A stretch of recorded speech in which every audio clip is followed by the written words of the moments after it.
IVF చికిత్సలో 25% భారీ discount, free doctor consultation, free ultrasound scan, logo launch, Andro max advanced male infertility centre ను కూడా ప్రారంభించారు. అంటే పవన్ కళ్యాణ్ ఆ మెసేజ్ తీసుకున్న వల్లనే ప్రభుత్వం కూలిపోయిందంటారా వైసీపీ?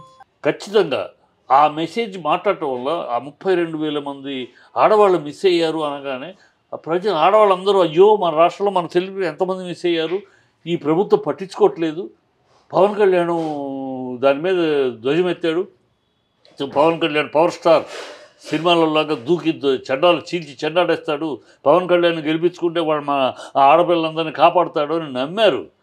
మీరు పవన్ కళ్యాణ్ చంద్రబాబు దాని మీద ఊదర కొట్టారు కదా, వాళ్ళ మీద వీళ్ళని వాలంటీర్స్ని పాపం కష్టపడి పనిచేసిన వాలంటీర్స్ని వాళ్ళని దగాకోరులుగాను అమ్మాయిల అడ్రస్లు తీసుకెళ్ళి అమ్మాయిల డీటెయిల్స్ తీసుకెళ్ళి బయట డీటెయిల్ అమ్మారని ఇంత పచ్చిగా మాట్లాడారు కదా, వాళ్ళందరూ పరువు తీశారు కదా, వాళ్ళందరూ ఇప్పుడు తిరగబడాలి, వాలంటీర్స్ అందరూ తిరగబడాలి. దానికి సాక్ష్యాలు చెప్పడం మమ్మల్ని ఇంత అవమానం పబ్లిక్లో 10 మందిలో ఆంధ్ర రాష్ట్ర పరువు తీశారు. ఆంధ్ర రాష్ట్రం ఆ టైంలో వీళ్ళు వాగిన వాగుడికి దేశం అంతా కూడా అయ్యో మన ఆంధ్ర రాష్ట్రం ఇంత దిగజారిపోయిందా, ఆంధ్ర రాష్ట్రం అమ్మాయిలు కనపట్లేదు, మన ఈ ఆంధ్ర రాష్ట్రానికి మన ఆడపిల్లల్ని ఇస్తే కూడా రిస్కు, పెళ్ళిళ్ళకి కూడా అమ్మాయిలను ఇచ్చేవారు కాదు, ఇస్తే రిస్క్, అమ్మో అక్కడ మన పిల్లల్ని ఇది చేస్తున్నారంట, అంత పరువు పోయింది ఆంధ్ర రాష్ట్రాన్ని పరువు తీసినందుకు, వాలంటీర్ని పబ్లిక్గా అవమానించినందుకు, ఈ పచ్చి అబద్ధాలు ఆడినందుకు, నీతిగా రీతిగా నిజాయితీగా రాజకీయాలు చేస్తానని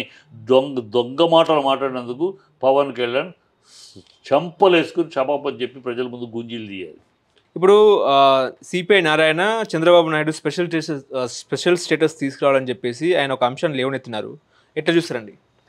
కరెక్ట్, ఆయన మాట సిపి నారాయణ చెప్పిన మాట చాలా వాస్తవం. ఎందుకంటే ఆంధ్ర రాష్ట్రం ఏర్పడిన తర్వాత ఇంతవరకు ఇలాంటి సదవకాశం రాష్ట్రానికి రాలా.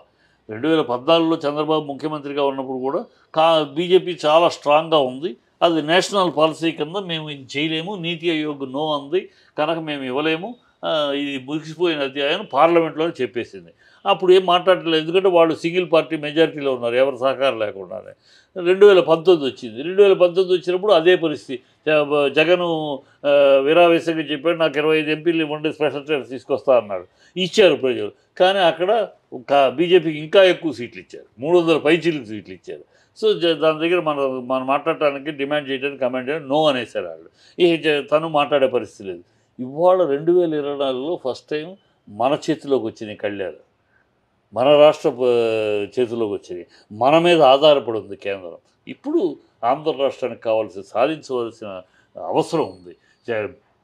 ఎందుకంటే పవన్ కళ్యాణ్ అంతకుముందు ఈయన చంద్రబాబు ప్యాకేజీ తెచ్చుకున్నాడు, దీనికి ఆల్టర్నేటివ్ మళ్ళీ తనే ప్యాకేజీ పనికిరాదు, ప్యాకేజీ వల్ల ప్రయోజనం లేదు, స్పెషల్ స్టేటస్ వస్తేనే రాష్ట్ర అభివృద్ధి, అది వస్తేనే ఇండస్ట్రీలు వస్తాయి, అది వస్తేనే ఉద్యోగాలు వస్తాయి, అది వస్తేనే ఆంధ్ర రాష్ట్రం యొక్క ఉజ్వల భవిష్యత్తు అని మాట్లాడాడు చంద్రబాబు.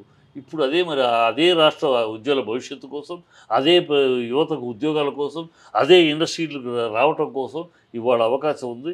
ఇప్పుడు నవ్ ఆర్ నెవర్, ఇవాళ కనుక ఈసారి కనుక మనం ఈ పీరియడ్లో కనుక స్పెషల్ స్టేటస్ తెచ్చుకోకపోతే ఇంకెప్పుడు మనకు రాదు.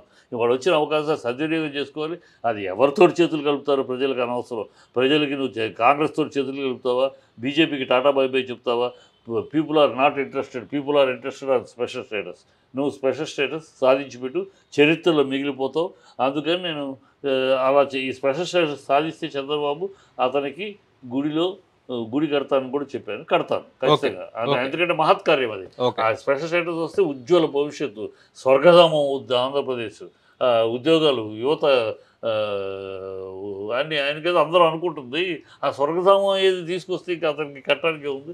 సో అది చెయ్యాలి, అది కరెక్ట్. ఆయన నారాయణ గారు అన్నది చాలా ఎక్స్పీరియన్స్డ్ ఆయన కనుక కరెక్ట్గా చెప్పాడు. ఇప్పుడు ఆయన కూడా అదే అన్నాడు, ఆయన అనుభవాన్ని ఉపయోగించి సాధించాలన్నాడు.